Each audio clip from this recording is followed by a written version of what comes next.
नमस्कार दोस्तों। आज का जो हमारा टॉपिक है 4N35 यानी 4N35 आईसी। तो इस आईसी के बारे में करेंगे, इसकी वर्किंग, टेस्टिंग, पिन डिटेल और इसको किस तरह यूज़ किया जाता है उसके बारे में। सबसे पहले तो जो 4N35 आईसी जो होती है, जो कि एक हाई और लो वोल्ट को अलग अलग रखने के लिए काम में ली जाती है। ठीक है जी। यानी एक साइड इसके हाई वोल्ट होंगे, एक साइड लो वोल्ट होंगे। हाई और लो वोल्ट के अंदर जो कम्युनिकेट करती है आईसी वो है ऑप्टो कपलर आईसी, जो कि अलग अलग मॉडल के अंदर भी आती है।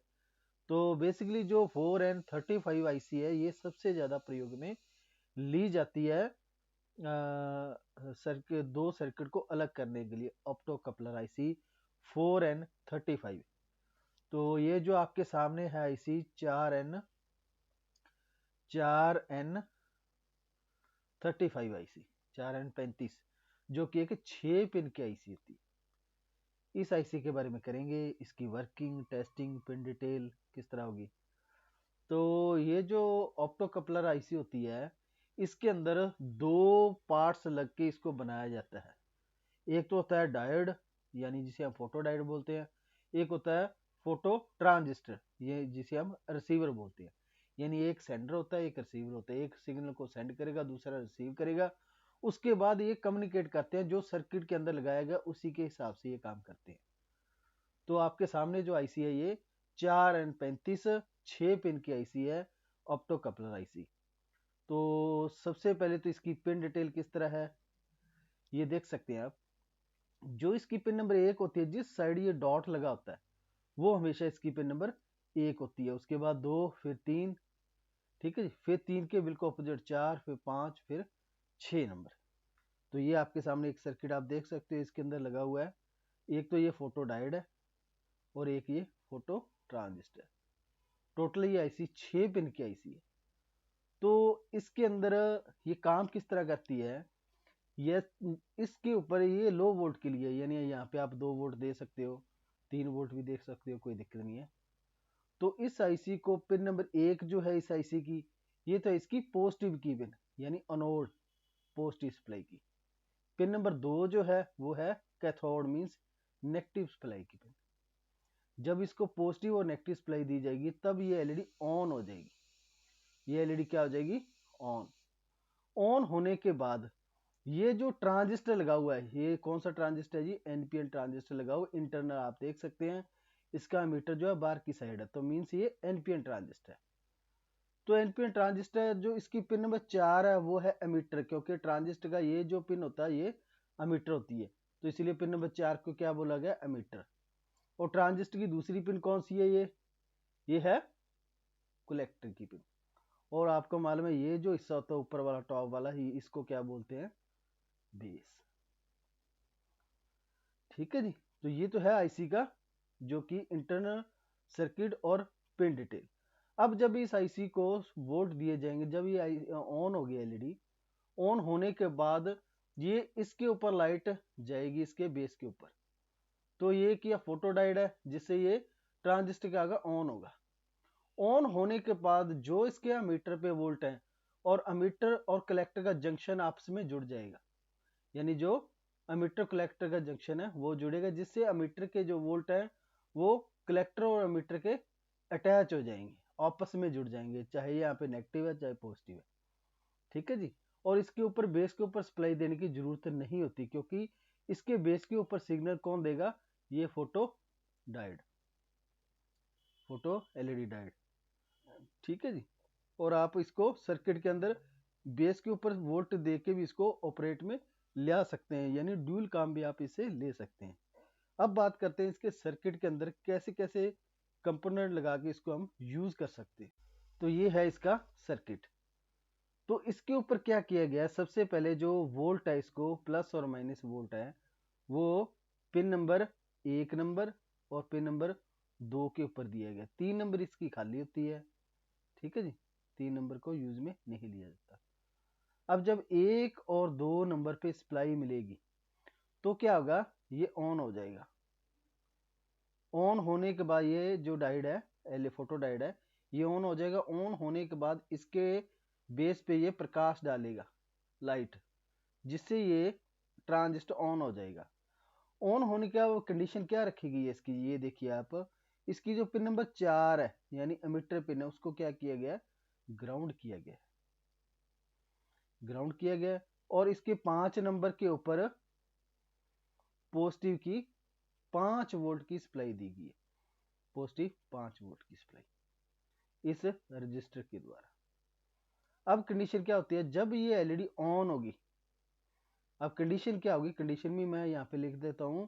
जब ये 1 और 2 नंबर पे सप्लाई मिलेगी, या ये एलईडी ऑन होगी 1 और 2 पर लगी हुई, तो यहाँ पे डाटा क्या होगा, इसका पिन नंबर 5 पे वोल्ट क्या हो जाएंगे, लो। और जब 1 और 2 नंबर के ऊपर यानी ये एलईडी क्या रहेगी, ऑफ रहेगी, तब यहाँ पे वोल्ट क्या हो जाएंगे, हाई। ठीक है, वो कंडीशन के हिसाब से है। जैसे मान के चलिए ये एलईडी ऑन हुई है, अब ऑन होने के बाद ये जो है हमारे पिन नंबर 4 के जो वोल्ट है, नेगेटिव वोल्टेज है, वो इसके साथ अटैच हो जाएंगे, यानी नेगेटिव वाले वोल्ट है जो कलेक्टर पे आएंगे, यहाँ पे कलेक्टर पॉइंट पे मीटर वाले वोल्ट। तो मीटर वाले वोल्ट कौन से हैं, ग्राउंड मीन्स नेगेटिव। तो जब तक ये एलईडी ऑन नहीं थी, तब तो यहाँ से डायरेक्ट ये 5 वोल्ट की सप्लाई पास आउट हो रही थी, ऊपर से 5 वोल्ट की सप्लाई जो यहाँ से यहाँ पे पास आउट हो रही थी। लेकिन जैसे ही ये एलईडी ऑन हुई, ये फोटो डायोड ऑन हुआ, तो एमीटर और कलेक्टर का जंक्शन जुड़ गया, जिससे क्या हो गया, जो एमीटर वाले वोल्ट हैं वो कलेक्टर पे हैं, यानी एमीटर पे कौन से वोल्ट है, नेगेटिव यानी ग्राउंड। तो पिन नंबर 4 पे ग्राउंड है, तो पिन नंबर 5 पे भी क्या हो जाएंगे, ग्राउंड। जिससे क्या होगा, जो ये 5 वोल्ट आ रहे थे, जब ये नेगेटिव यहाँ पे आएगा पिन नंबर 5 के ऊपर, तो यहाँ के वोल्ट क्या हो जाएंगे, 0 वोल्ट, यानी यहाँ पे क्या हो जाएगा, लो। तो कंडीशन क्या बनती है कि जब ये एलईडी ऑन है, मान लो पिन नंबर 1 और 2 पर जो अगर हम सप्लाई देते हैं, अगर ये इसकी पिन नंबर 4 ग्राउंड है, तो आउटपुट क्या होगा, लो। अगर इस पे वोल्ट नहीं दिए जाएंगे जब तक, और तब तक क्या रहेंगे यहाँ पे, हाई 5 वोल्ट। तो इस तरह ये आईसी काम करती है। अब बात करते हैं इस आईसी को चेक करने का मेथड क्या है। तो चेक करने का मेथड भी मैं आपको बता दूं, बिल्कुल सिंपल सा मेथड है। आप इसको मल्टीमीटर से भी चेक कर सकते हैं, और वोल्टेज के हिसाब से भी चेक कर सकते हो। जो इसको चेक करने का बिल्कुल सिंपल सा मेथड मैं आपको बता रहा हूँ। सबसे पहले तो हमें ये डायोड चेक करना होगा। इसके अंदर टोटल 6 पिन है, जिसके अंदर 5 पिन को काम में लिया गया है। तो 5 पिन किस तरह काम में ली गई है, बिल्कुल सिंपल सा तरीका आप देख लीजिए इसको चेक करने का मेथड। तो मैं सर्किट कोई और निकाल लेता हूँ जिससे अच्छे से आपको चेक हो जाएगी। ये देखिए, तो इसको चेक करने का मेथड, जो पिन नंबर 1 है, ये क्या, कौन सी पिन है, पॉजिटिव की यानी एनोड। पिन नंबर 2 कौन सी है, नेगेटिव की यानी कैथोड की। अब आपने मल्टीमीटर जो है, आपका मल्टीमीटर है, उसको बीप की रेंज में सेट कर लेना है। बीप की रेंज में इसलिए बोल रहा हूँ, अगर ये आईसी शॉर्ट है तो आपको थोड़ा सा पता लग जाता है, ठीक है। तो अगर ये शॉर्ट होगी तो बीप आएगी, तो आप बीप की रेंज में रखेंगे तब। तो पिन नंबर 1 के ऊपर तो आपने रेड प्रोब लगानी है, पिन नंबर 2 के ऊपर ब्लैक प्रोब मल्टीमीटर की। तो लगभग रीडिंग जितनी डायोड की आती है, लगभग 500 के करीब करीब इसकी जो है रीडिंग आनी चाहिए। ठीक है जी, 500 के करीब करीब रीडिंग आनी चाहिए। 500 थोड़ा थोड़ा प्लस भी हो जाए कोई दिक्कत नहीं है, तो 500 के करीब करीब रीडिंग आनी चाहिए। अगर इस पिन के ऊपर बीप आ रही है, रीडिंग 100 आ रही है, तो या 200 आ रही है, तो ये आईसी खराब है एक साइड। ये तो हो गया इसका एनोड कैथोड चेक करने का मेथड, जिस तरह हम डायोड चेक करते हैं। दूसरा जो है इसका, जो पिन नंबर 4, 5 और 6 चेक करने का मेथड क्या है, तो आपने पिन नंबर 6 जो है इसके ऊपर आपने रेड प्रोब रखनी है मल्टीमीटर। पिन नंबर 6 के ऊपर रेड प्रोब, और पिन नंबर 5 और 4 के ऊपर आपने वैल्यू ब्लैक प्रोब लगाने। पहले आपने कलेक्टर पे लगाई पिन नंबर 5 पे, तो वैल्यू लगभग आनी चाहिए 500 के करीब करीब।